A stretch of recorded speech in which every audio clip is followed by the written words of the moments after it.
This is the Night Wolf howling at you, and today we're going to take a look at the Turtles of Grayskull, Leonardo, leader of the snake hunting green machine, part of the Ninja Turtles Masters of the Universe crossover line. If we turn the box around, we get an image that shows pretty much everybody who's been created for this series. To which I probably should have saved this one for last, but alas. Leonardo wields his swords to protect the innocent from cobras, constrictors, or any of King Hiss's slithering subjects. Except for most of the people in this picture on the villain side are not part of King Hiss's group, as well as some of the mutants from earlier are still on the master side. I thought Ram Man had been cured, but apparently not. The reptile wars. The Teenage Mutant Ninja Turtles scour Eternia for Shredder, but find themselves in the middle of King Hiss's plot to make the Snakemen the most powerful force in the universe.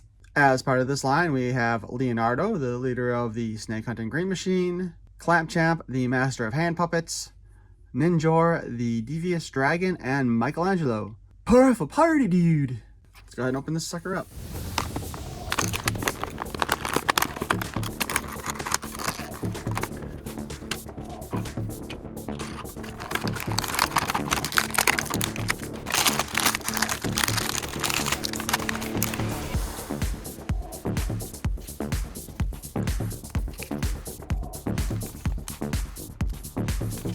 We have the little sheet of paper here that shows us all the different parts that are supposed to come off of him.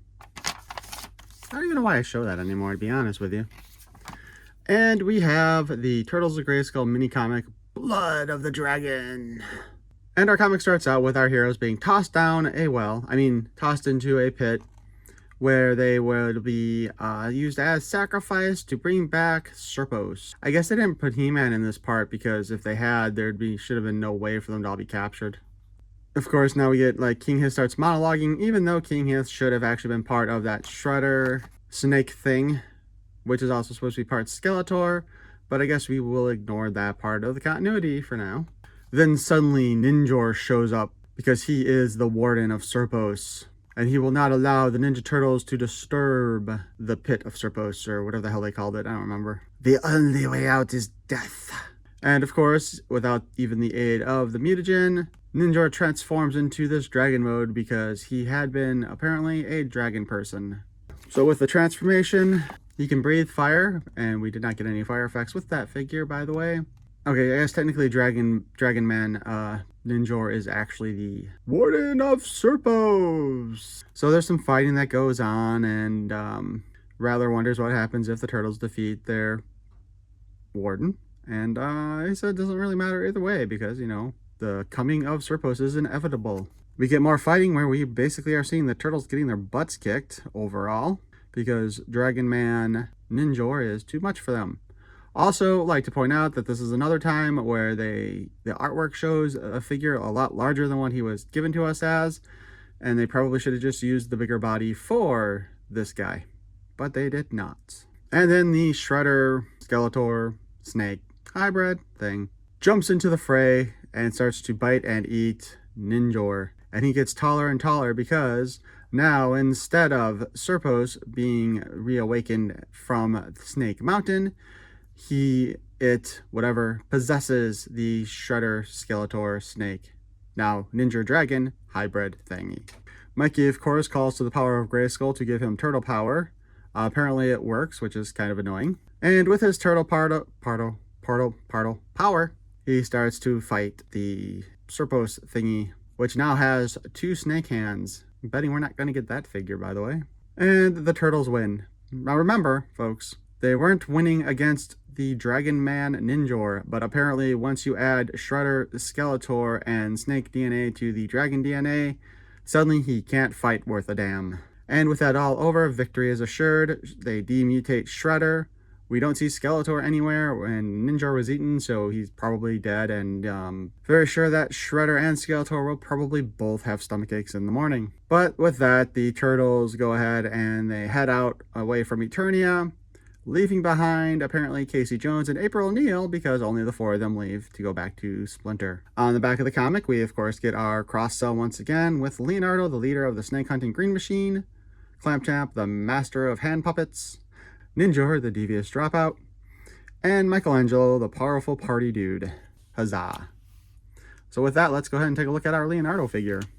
First off, he's got these hooked swords, which are similar again to another weapon that you can pick up in Naraka. But also, it kind of does remind me of those little hooked-ended sticks that you often see them use for picking up snakes from animal control. And he, of course, has a pair of them. I would probably have rather seen Leonardo just get a regular pair of weapons. But then again, I've been advocating for us to just get a full-on Ninja Turtle for Masters of the Universe.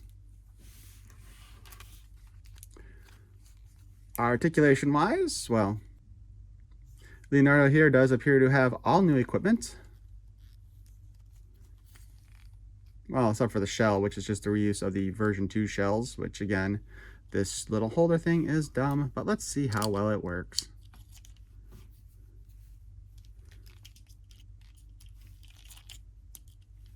It works in such a way that it would be likely to trip him up if he tried walking.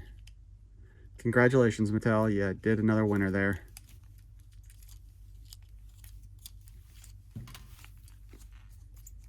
Alrighty then. We've got I believe this is a new face sculpt. I don't think we've had this expression yet on any of the turtles. That's the thing with the turtles, of course. You can pretty much get away with reusing heads all you want.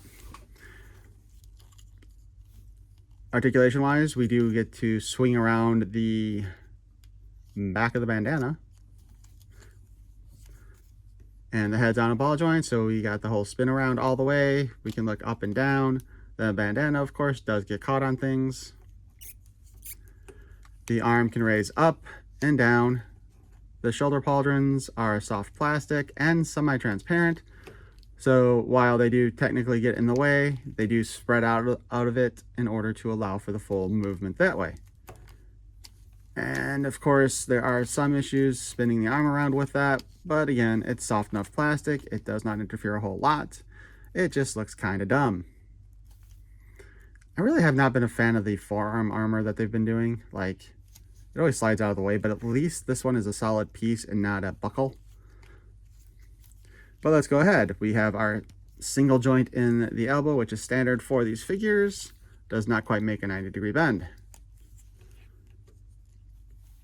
His wristband is a separate piece also, by the way.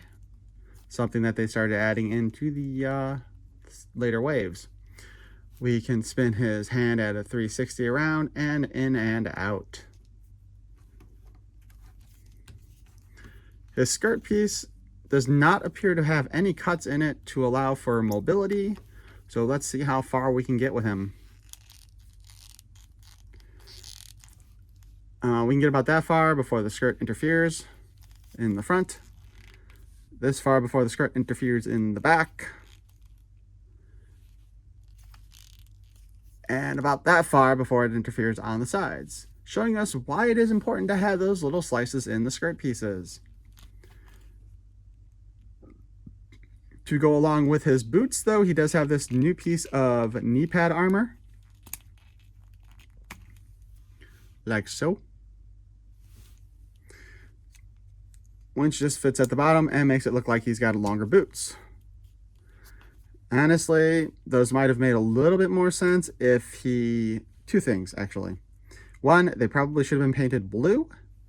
And two, if they had just a plain reptile leg instead of the furry top here, like they do for the rest of the Masters of the Universe, it would probably have looked better.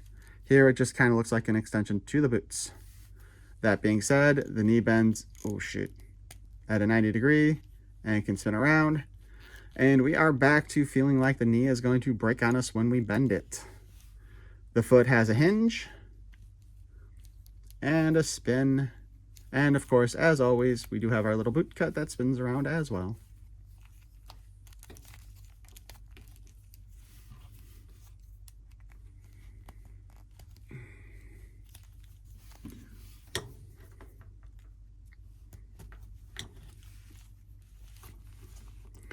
And here we have our Leonardo.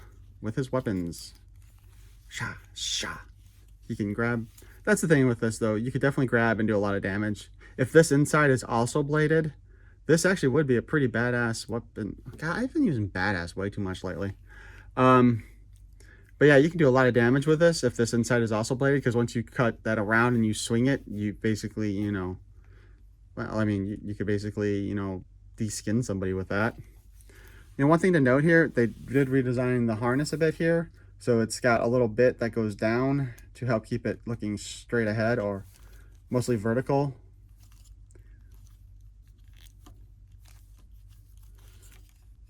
Our shell comes off and we do have the standard little bit on the back there. I really do think that the secondary shell shields are actually worse designed than the first primary ones were. Just because this is being further down doesn't make it work any better. It just holds the weapons further down if you can get them in there. Overall, though, I actually like the look of this Leonardo better than I like the first one, or even the Stealth Ninja Leonardo. I think, I mean, I'll display them with everything, but if I was going to go make a critique, this bit of armor here would probably be the only thing I would say you don't need. The shoulder pauldrons actually look fine, and they're staying up there properly. It's a nice harness. The skirt piece, aside again from, you know, cutting some slits in there in order to allow proper movement, are fine. Looks pretty good. And you probably could have just, like, this part here could probably been cut separately, and that would have taken a lot of it. And same with just in the back. I think you would have increased the articulation just fine with just those two changes. But yeah, so far out of all the Turtles versions that they've done for Leonardo, which, no, okay, there's a whole 3 of them, this one I think would be my favorite. I just want regular katana for him. I'm not a big fan. Like, I get it. I do like the concept of these weapons. I just would rather have a set of katana for Leonardo. Or if you saw the artwork that was originally done when they were talking about doing a Masters of the Universe and He-Man crossover comic book back during the Classics era, the power sword that split in half vertically, I guess I'll call it vertically, would have been a really awesome version of a weapon for Leonardo instead of what we've gotten here. I think he's gotten the short sheet when it comes to weapons. But overall, I think this is probably the best Leonardo figure we got in the Turtles of Grayskull line, look-wise. Articulation-wise, with that skirt piece, not so much, but I've already complained about that enough. But let me know what you guys think in the comments about this design. And if you enjoyed this and want to hear more of me, please feel free to subscribe. Leave a like, I would appreciate it. Thank you for watching. Peace and love.